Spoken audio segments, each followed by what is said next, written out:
Lots of buzz right now around BA.2. That is the Omicron sub-variant. It's spreading in other parts of the world and in some parts of the U.S.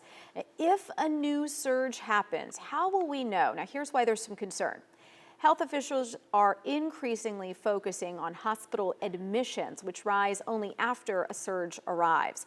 Soon, the CDC will use fewer labs to look for new variants. Also, with more at-home testing, the government isn't getting case counts like it used to, and it's running out of funds for testing as well as for vaccines and treatment. So let's break down some of our COVID headlines this morning with Dr. David Winter from Baylor Scott White Health. It is good to see you. Do we have him? There he is. Hey, Dr. Winter. Okay, let's start with BA.2. Tell us what we know. Well, the good news is Omicron continues to decline in this country. In fact, if you look back last summer compared to now, 96% less cases and continue to go down week by week. Now, as you just mentioned, Sonia, it's increasing around the country, around the world, not in America. 6 major countries overseas having huge surges right now. So that's a concern. Now, most of those we think are the new Omicron variant, the BA.2, the second version. And if you look at it in America here, back in February, about 1% of the new cases were the new variant. Right now, they're up around 50%.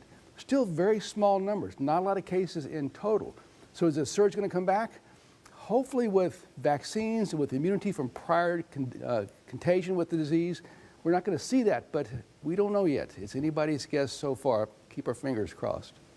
Dr. Winter, what are you telling patients right now as far as how to protect themselves? I mean, people for the most part are not wearing masks. We're sort of gathering however we want. Life kind of feels back to normal, but we still have, these kids under 5 who aren't eligible to receive vaccines quite yet. Yeah, it's a very important question. I think it all comes down to the risk that you have and the risk for your family.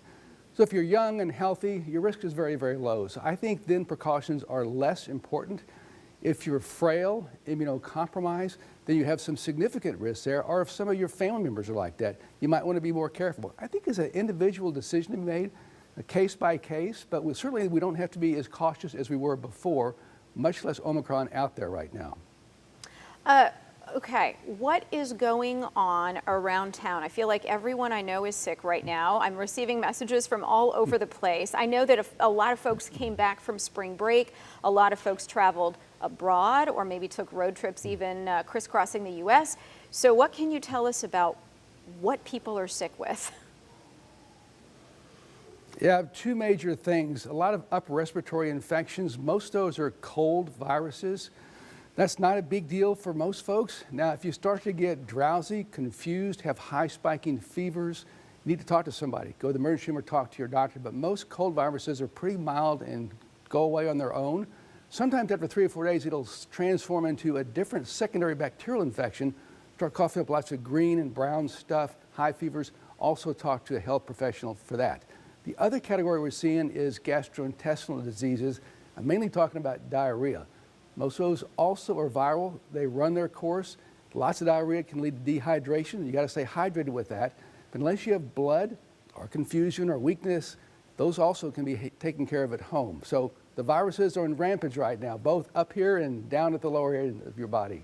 Oh boy, there's always something, Dr. Winter. I just want to go back to, we mentioned kids under 5 and vaccines, or really under 6.